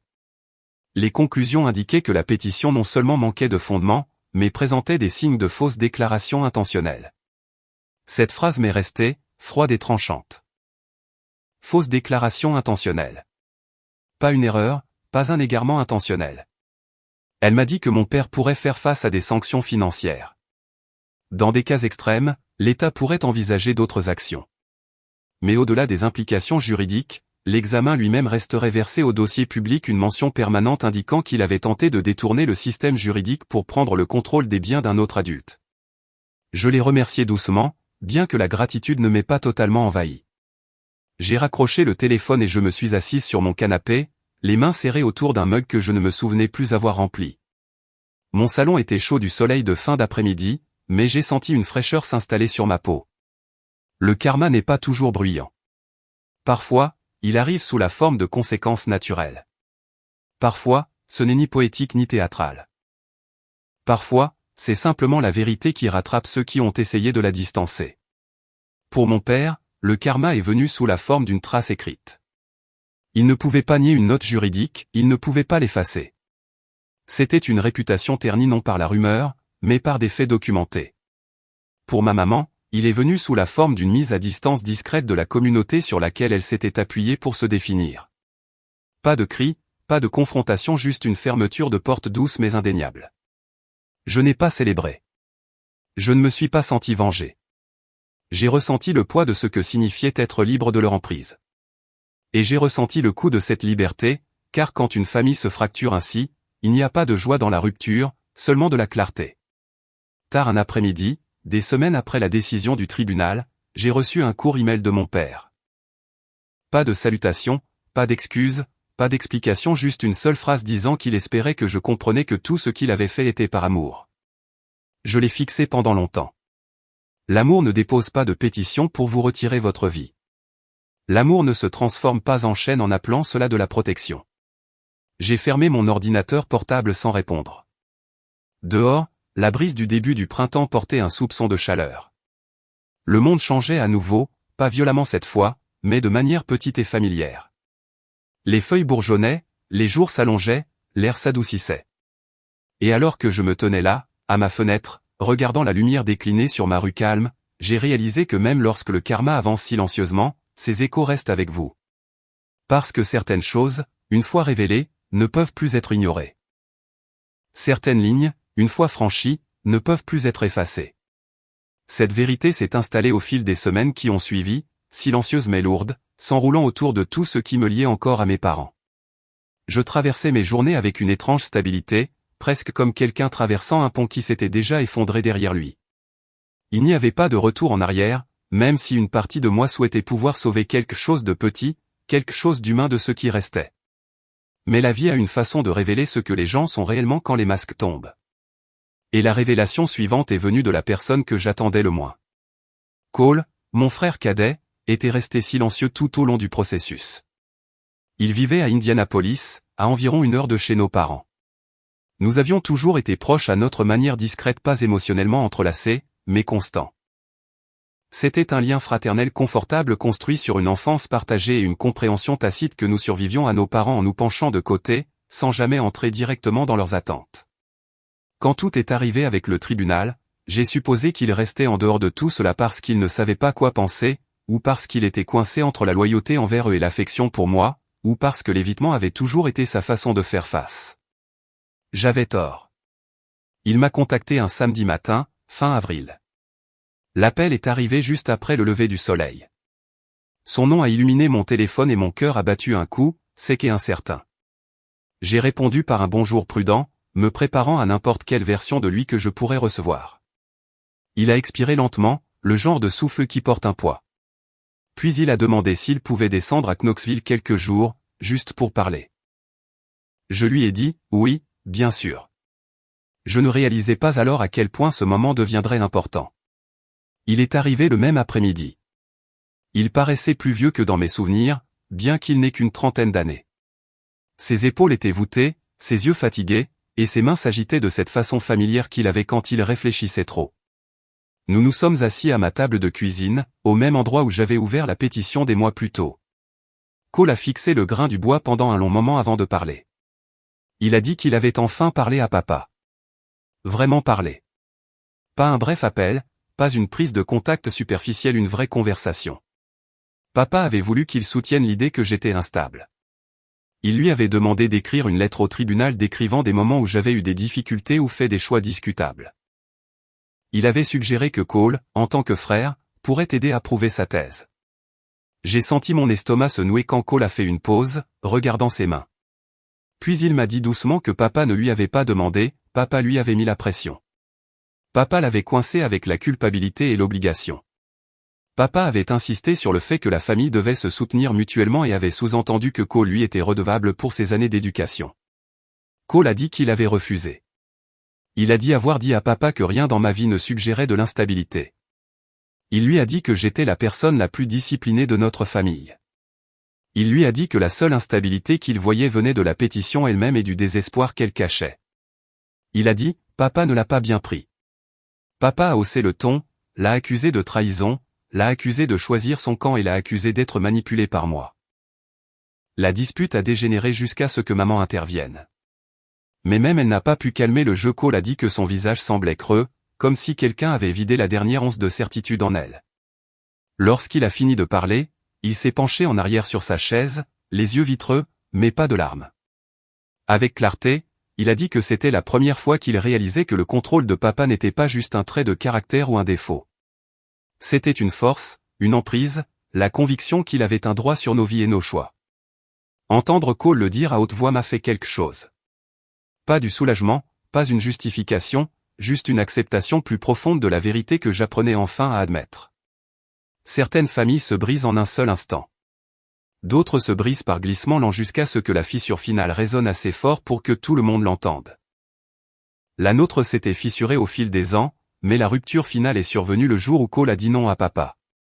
C'est à ce moment-là que notre famille s'est véritablement fracturée. Nous avons parlé pendant des heures de l'enfance, des attentes et de la pression qui nous avaient façonnés tous les deux d'une manière que nous avions appris à normaliser. Il m'a dit qu'il se sentait coupable de ne pas s'être manifesté plus tôt.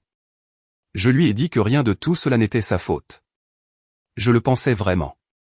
À un moment donné, Cole a demandé si je pensais que les choses redeviendraient un jour normal. Je n'ai pas eu besoin de réfléchir longtemps. Je lui ai dit qu'il n'y avait pas de normalité vers laquelle revenir. Ce que nous avions avant n'était pas une plénitude. C'était une performance maintenue par la peur, l'obligation et le silence. Il a hoché la tête lentement, laissant la vérité s'installer autour de nous comme une poussière silencieuse. Plus tard dans la soirée, il a demandé si maman m'avait contacté. Je lui ai dit que non. Il a alors détourné le regard, son expression se tendant. Il a dit qu'elle avait du mal socialement. Les gens à l'église évitaient de lui parler de l'audience. Ses amis les plus proches gardaient leur distance. Même le petit comité au sein duquel elle servait depuis des années commençait doucement à l'écarter. Il a dit qu'elle se sentait humiliée, non pas à cause du mal qui m'avait été fait, non pas à cause de la pétition, mais parce que les gens parlaient, parce que la version de la famille qu'elle avait projetée pendant des décennies avait été brisée. Sa détresse n'était pas du chagrin pour ce qu'elle avait fait, c'était du chagrin pour la façon dont elle était maintenant perçue. C'était une réalisation que j'aurais aimé trouver moins douloureuse. Mais la vérité arrive rarement avec douceur. Cole est resté 2 nuits. Nous avons cuisiné des repas simples, marché sur la voie verte près de chez moi et eu des conversations lentes et régulières qui donnaient l'impression de nous redécouvrir l'un l'autre. Lors de sa dernière matinée avec moi, il se tenait dans mon entrée en tenant son sac et m'a dit qu'il était fier de moi. Ces mots se sont posés doucement mais profondément. Je l'ai serré dans mes bras avant qu'il ne parte, une étreinte pleine et serrée qui a duré juste une seconde de plus qu'autrefois quand nous étions enfants et que nous nous disions au revoir après les vacances. Quand la porte s'est refermée derrière lui, ma maison a semblé plus calme, mais pas solitaire. Elle ressemblait davantage à un endroit où la vérité pouvait enfin respirer. Dans les jours qui ont suivi sa visite, j'ai souvent pensé à la rupture de notre famille. J'y pensais sans colère, sans chagrin, mais avec une sorte de reconnaissance, comme si je regardais une maison dans laquelle j'avais grandi être démolie et que je voyais enfin les fondations instables en dessous. Papa avait perdu son image. Maman avait perdu son public. Le masque n'était plus, et avec lui l'illusion que nous avions jamais été un tout unifié. Ce qui restait était une poignée de personnes se tenant dans des pièces séparées, fixant les morceaux de quelque chose qui n'avait semblé solide que de loin. Je ne les ai pas contactés. Ils ne m'ont pas contacté. Même à travers le silence, je pouvais sentir une sorte de basculement, la reconnaissance en chacun de nous que rien ne pourrait redevenir comme avant. Tout ce qui est brisé ne peut pas être réparé, et tout ce qui est brisé ne devrait pas l'être. Un soir de calme au début du mois de mai, je me suis assise sur mon porche alors que le soleil déclinait sur ma rue. Respirant l'air doux et chaud, j'ai regardé une famille de maisons plus loin rire en jouant avec leurs chiens sur la pelouse. Leur joie semblait légère, facile et ancrée. J'ai réalisé alors que je n'étais pas jalouse. J'étais simplement consciente de la différence. Certaines familles se construisent sur la connexion. La nôtre s'était construite sur l'image, la peur et le contrôle. Et une fois que j'ai enfin vu cela pleinement, il n'y avait plus de retour en arrière possible. La rupture n'était pas une tragédie. Faire semblant avait été une tragédie. Et une fois que cette vérité s'est installée en moi, les dernières pièces de mon ancienne vie se sont discrètement mises en place. Pas bruyamment, pas de façon dramatique, pas avec un élan triomphal, plutôt comme la fermeture douce d'une porte que j'avais autrefois eu peur de toucher. Une porte qui menait vers une famille où je ne pouvais plus retourner.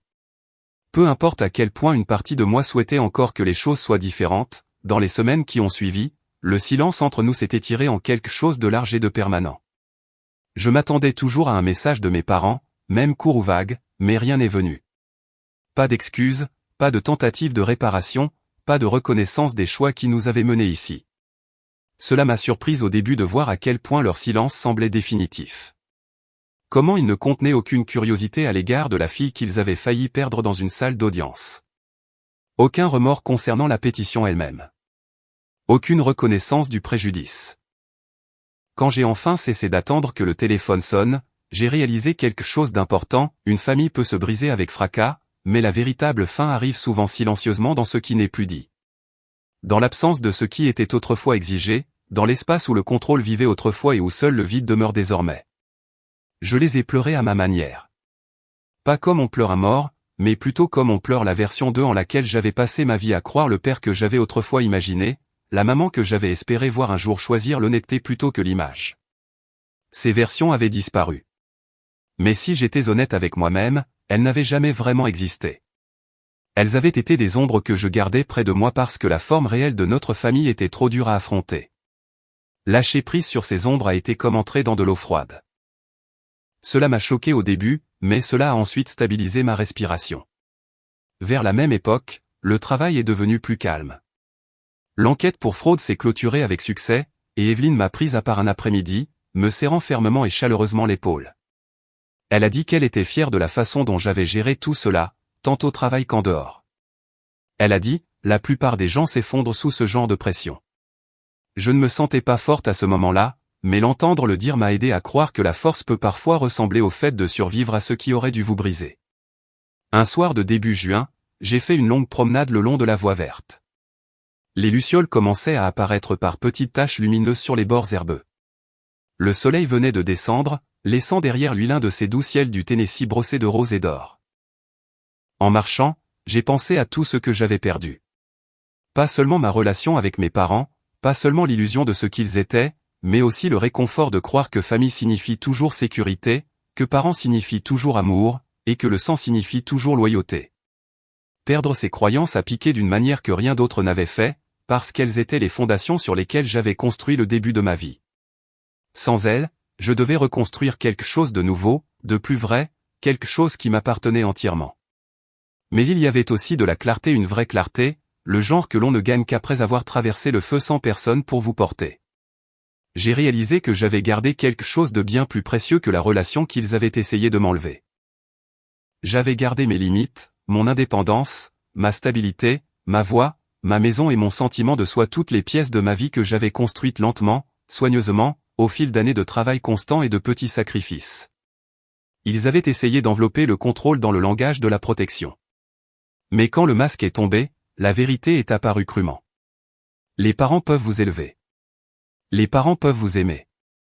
Mais être parent ne donne à personne le droit de propriété sur votre vie, ni sur votre argent, ni sur votre autonomie, ni sur vos choix, ni sur votre âge adulte. L'amour sans respect devient possession, et la possession n'est pas de l'amour du tout. J'ai passé les mois suivants à construire de nouvelles routines. Le dimanche, je buvais mon café sur mon porche au lieu d'appeler chez moi. Pendant les vacances, je faisais des projets avec des amis. Pour mon anniversaire cet été-là, je me suis emmené dans un petit restaurant italien près du centre-ville. J'étais assise seule avec un verre de vin et un plat de pâtes. Et pour la première fois de ma vie d'adulte, je ne me suis pas senti seul. Je me suis senti en paix, car la paix n'est pas l'absence de personne, c'est l'absence de contrôle. Cole et moi parlions plus souvent. Certaines semaines, il descendait me voir, d'autres semaines, nous nous retrouvions à mi-chemin dans une petite ville du Kentucky pour dîner. Nous ne parlions jamais longtemps de nos parents, non pas parce que le sujet était interdit, mais parce que nous comprenions tous deux qu'il n'y avait plus rien à réparer. Il a dit un jour que ce qui lui manquait, c'était ce qu'il pensait qu'ils étaient, pas ce qu'ils étaient réellement.